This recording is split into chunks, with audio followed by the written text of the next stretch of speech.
Problem 1. Identify with reason which of the following are the Pythagoras triplet. तर आपल्याला इथे ट्रायंगलच्या 3 side दिलेल्या आहे आणि पायथागोरस ट्रिपलेट आहे की नाही ते आपल्याला सांगायचं आहे. तर पायथागोरस ट्रिपलेट कधी असते? जेव्हा ग्रेटर साइडचा स्क्वेअर हा रिमेनिंग 2 साइडच्या स्क्वेअरच्या सम एवढा असतो तेव्हा ती पायथागोरस ट्रिपलेट असते. इथे ग्रेटर साइड किती आहे?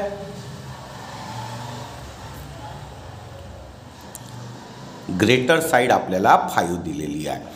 म्हणजे ग्रेटर साइडचा स्क्वेअर हा रिमेनिंग 2 साइड म्हणजे 3चा स्क्वेअर आणि 4चा स्क्वेअर रिमेनिंग साइडच्या स्क्वेअरच्या सम एवढा असेल तेव्हा ती पायथागोरस ट्रिपलेट असते. तर ग्रेटर साइडचा स्क्वेअर हा रिमेनिंग 2 साइडच्या स्क्वेअरचा सम एवढा असेल तर ती पायथागोरस ट्रिपलेट असते. तर इथे बघा 5चा स्क्वेअर किती होऊन जाईल? 25.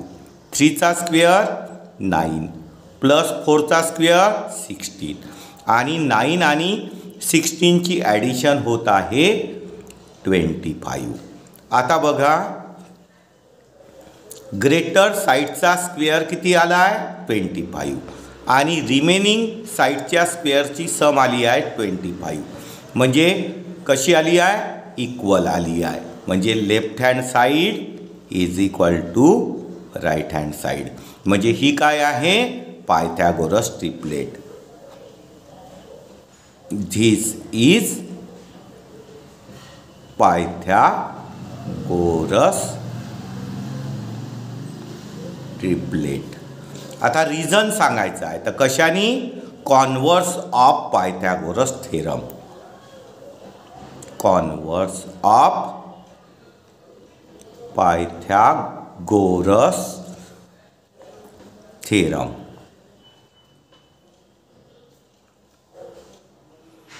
का प्रॉब्लेम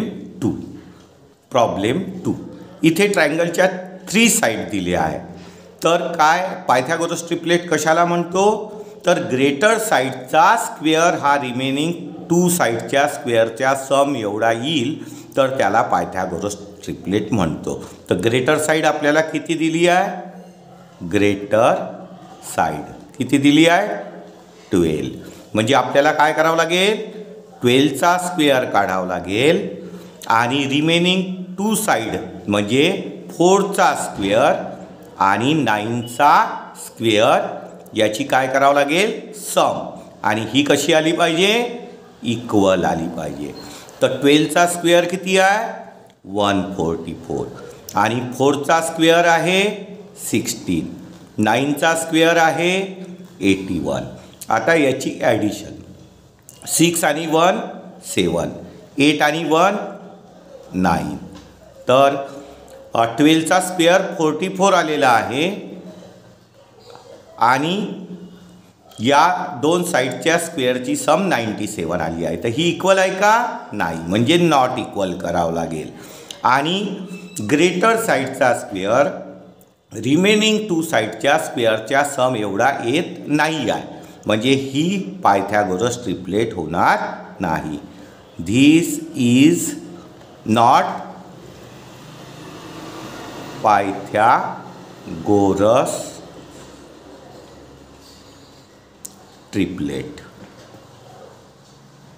प्रॉब्लेम 3.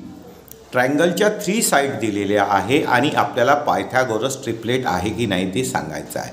तर पायथागोरस ट्रिपलेट कधी असते? जेव्हा ग्रेटर साइडचा स्क्वेअर हा रिमेनिंग 2 साइडच्या स्क्वेअरच्या सम एवढा असतो तेव्हा त्याला आपण पायथागोरस ट्रिपलेट म्हणतो. तर ग्रेटर साइड आपल्याला कोणती दिली आहे? ग्रेटर साइड 13 दिली आहे. म्हणजे ग्रेटर साइडचा स्क्वेअर हा रिमेनिंग 2 साइडच्या स्क्वेअरच्या सम एवढा पाहिजे. तर रिमेनिंग 2 साइड 5 आणि 12. तर रिमेनिंग 2 साइडच्या स्क्वेअरच्या किती पाहिजे? सम एवढा.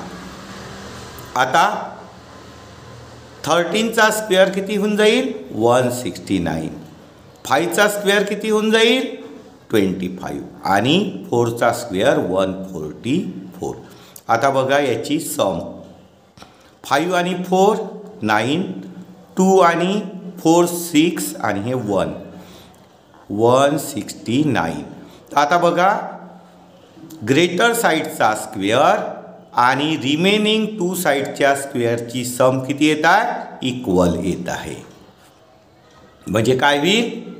This is Pythagoras triplet. Therefore this is Pythagoras triplet. आता प्रॉब्लेम नंबर 4. आता इथे बघा ट्रायंगलच्या 3 साईड दिलेल्या आहे. तर ग्रेटर साईडचा स्क्वेअर हा रिमेनिंग 2 साईडच्या स्क्वेअरच्या सम एवढा आला तर त्याला आपण काय म्हणतो? Pythagoras triplet. आता ग्रेटर साईड कोणती आहे?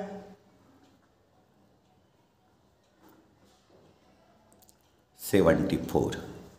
मग आपल्याला काय करावं लागेल? 74चा स्क्वेअर करावा लागेल आणि रिमेनिंग 2 साईडच्या स्क्वेअरची सम म्हणजे 24चा स्क्वेअर आणि 70चा स्क्वेअर रिमेनिंग 2 साईडच्या स्क्वेअरची सम ग्रेटर साईड एवढी आली पाहिजे. आता इथे आपल्याला काढावं लागेल 74चा स्क्वेअर. तर 74 × 74 जर आपण केलं तर किती येईल? 5476 इज इक्वल टू 24चा स्क्वेअर किती आहे? 576 प्लस 70चा स्क्वेअर किती होईल? 7चा स्क्वेअर 49 आणि 10चे 20. मग 5476 आणि याची ॲडिशन 6 7 5 आणि 9 14 कॅरी 1 5. कसं येत आहे? इक्वल येत आहे. म्हणजे ग्रेटर साईडचा स्क्वेअर रिमेनिंग 2 साईडच्या स्क्वेअरच्या सम इतका येत आहे. म्हणून this is Pythagoras triplet. This is Pythagoras triplet. Problem 5. ट्रायंगलच्या 3 side दिलेल्या आहे आणि ही पायथागोरस ट्रिपलेट आहे की नाही हे आपल्याला सांगायचं आहे. पायथागोरस ट्रिपलेट कधी असते? ग्रेटर साईडचा स्क्वेअर हा रिमेनिंग 2 साईडच्या स्क्वेअरच्या सब एवढा असेल तर ती पायथागोरस ट्रिपलेट असते. तर आपल्याला ग्रेटर साईड किती दिली आहे? ग्रेटर साईड 27 दिलेली आहे.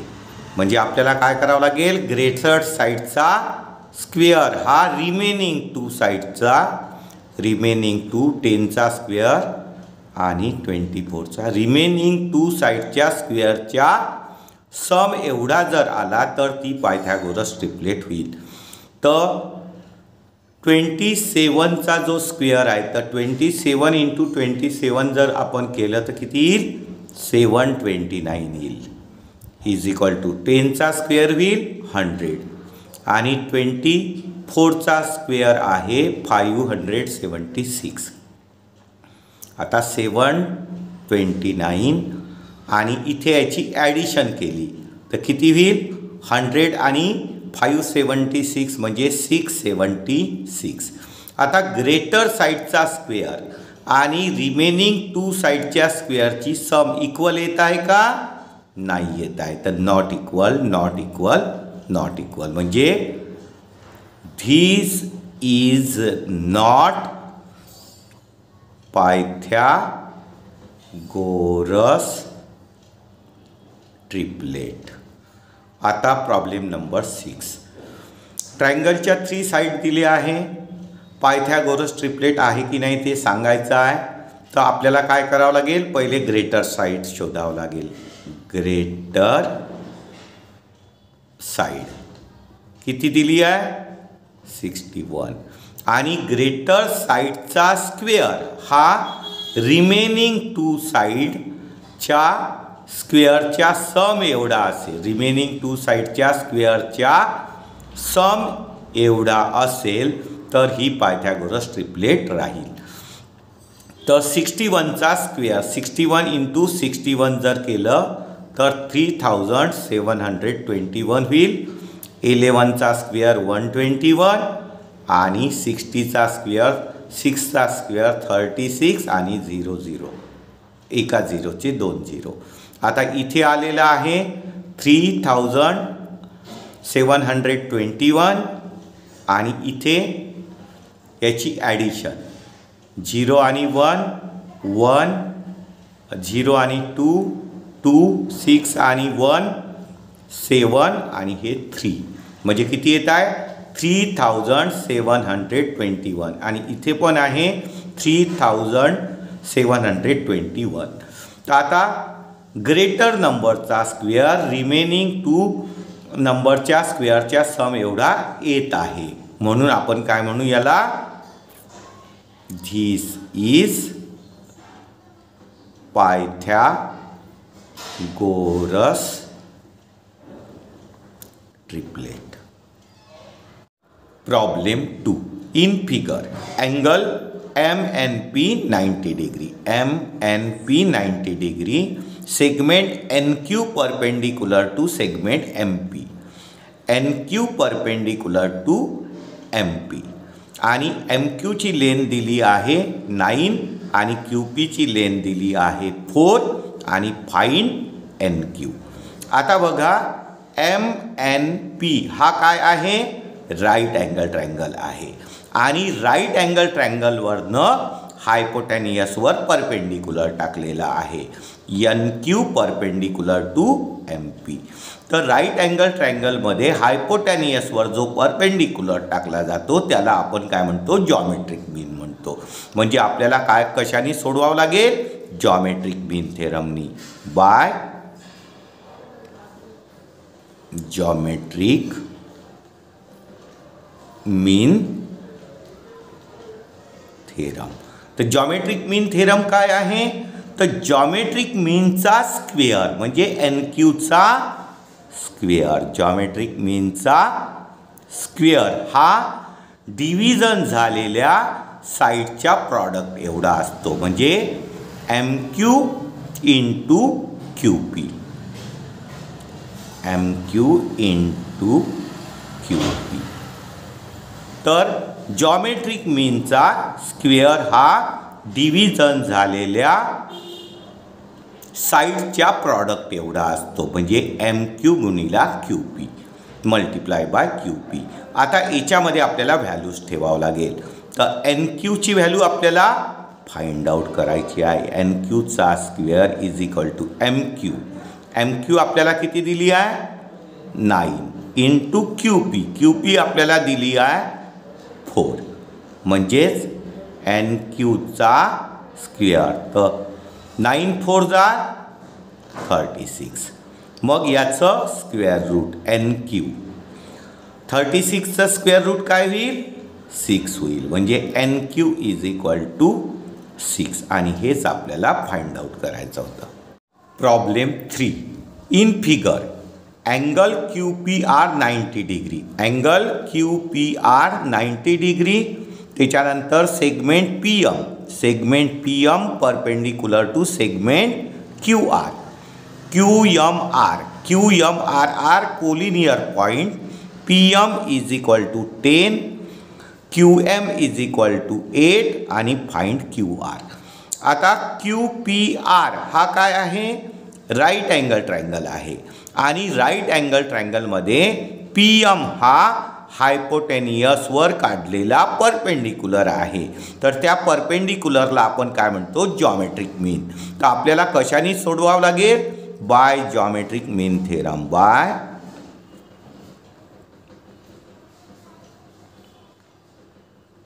जॉमेट्रिक मीन थेरम. आता जॉमेट्रिक मीन थेरम काय आहे तर जॉमेट्रिक मीनचा स्क्वेअर म्हणजे PMचा स्क्वेअर हा जो आहे तो डिव्हिजन झालेल्या साईडच्या प्रॉडक्ट एवढा असतो. तर कशाचा होईल QM इंटू MR.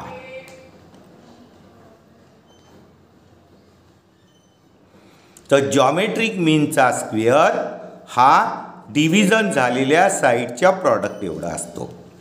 आता याच्यामध्ये आपल्याला व्हॅल्यूज ठेवावं लागेल. तर PMची व्हॅल्यू किती आहे 10 म्हणजे 10चा स्क्वेअर. QM किती आहे 8. Into M R. तर 10चा स्क्वेअर किती होऊन जाईल 100.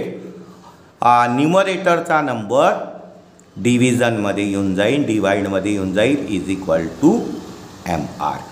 आता 8ने डिवाइड करायचा आहे. 8 1 जार 8 उरले 220. 8 2 जार 16 उरले 4. इथे पॉईंट होईल म्हणजे 40.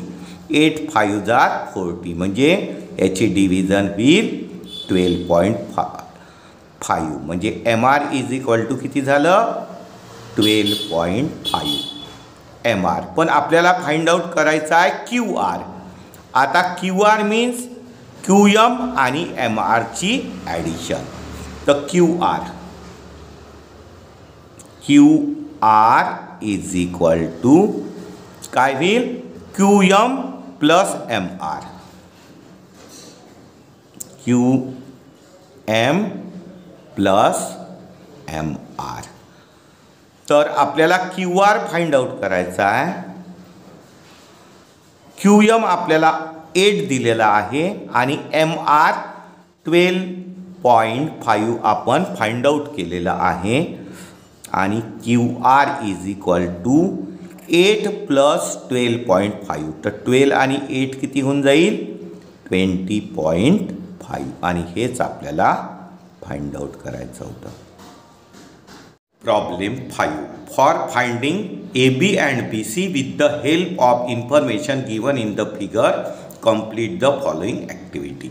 आपल्याला ही ॲक्टिव्हिटी कंप्लीट करायची आहे आणि इन्फॉर्मेशन फिगरमध्ये दिली आहे.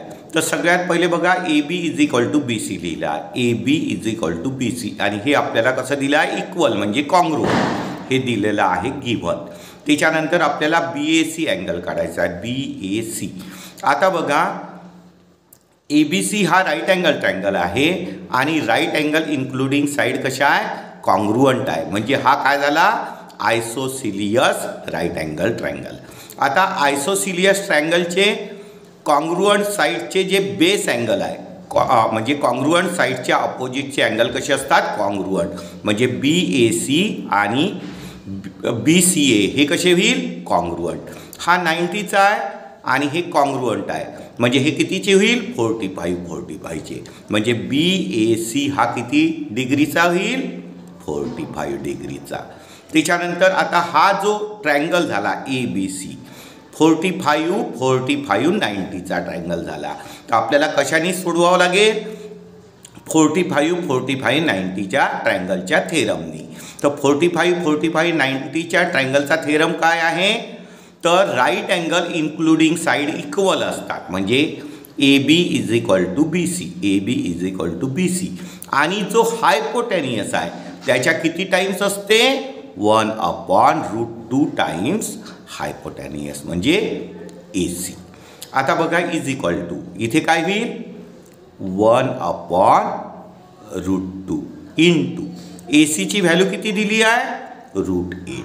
मग √8चे फॅक्टर पाडले आहे 2 इंटू 2. आता 2ची पेअर पडली तर काय लिहू शकतो 2√2. इथे 1/√2.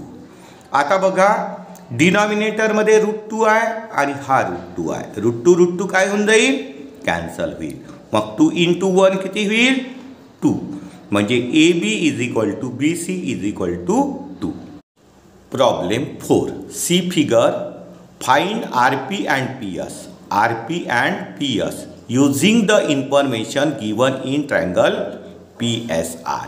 तर PSR या ट्रायंगलमध्ये जी इन्फॉर्मेशन दिली आहे त्यावरनं आपल्याला काय फाइंड आउट करायचं आहे RP आणि PS. आता बघा ट्रायंगलमध्ये काय इन्फॉर्मेशन आहे अँगल S हा 90चा आहे अँगल P हा 30चा आहे म्हणजे R हा कितीचा होईल 60चा म्हणजे PSR हा ट्रायंगल आपल्याला 30 60 90चा दिलेला आहे म्हणजे आपल्याला 30 60 90च्या ट्रायंगलच्या थेरमनी सोडवावं लागेल. तर 30 60 90चा थेरम काय आहे 30च्या अपोजिटची जी साईड आहे ती हायपोटेनियसच्या काय असते हाफ असते आणि 60च्या अपोजिटची जी साईड आहे ती हायपोटेनियसच्या √3/2 टाइम्स असते. तर आपल्याला triangle PSR. Triangle PSR is 30, 60, 90 triangle दिलेला आहे. तर 30च्या अपोजिटची कोणती साईड आहे? SR. SR ती हायपोटेनियसच्या किती होईल? हाफ हायपोटेनियस म्हणजे RP.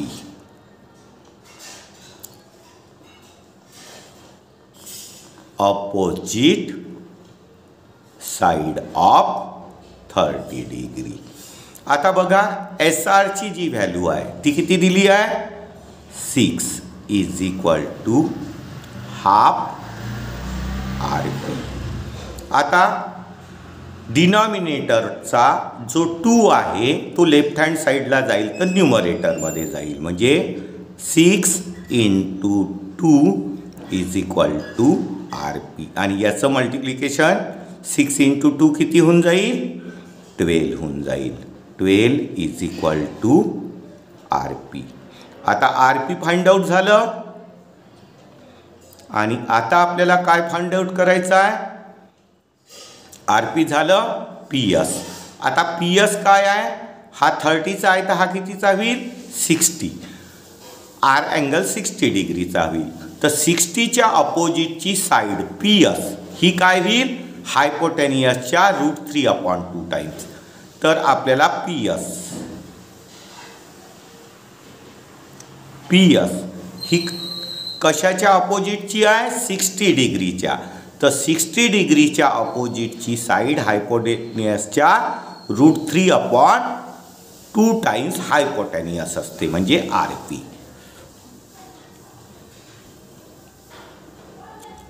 Opposite side of 60 degree. आता बघा इथे आपल्याला PS फाइंड आउट करायची आहे आणि आपण ही जी RP आहे ही कितीची काढली? 12ची. म्हणजे PS is equal to √3/2 into RP. किती घ्यावं लागेल? 12. आता याला 2नी डिवाइड केलं. 2 1 जा 2 6 जा म्हणजे PS इज इक्वल टू 6√3. 6√3. आणि हेच आपल्याला फाइंड आउट करायचं होतं.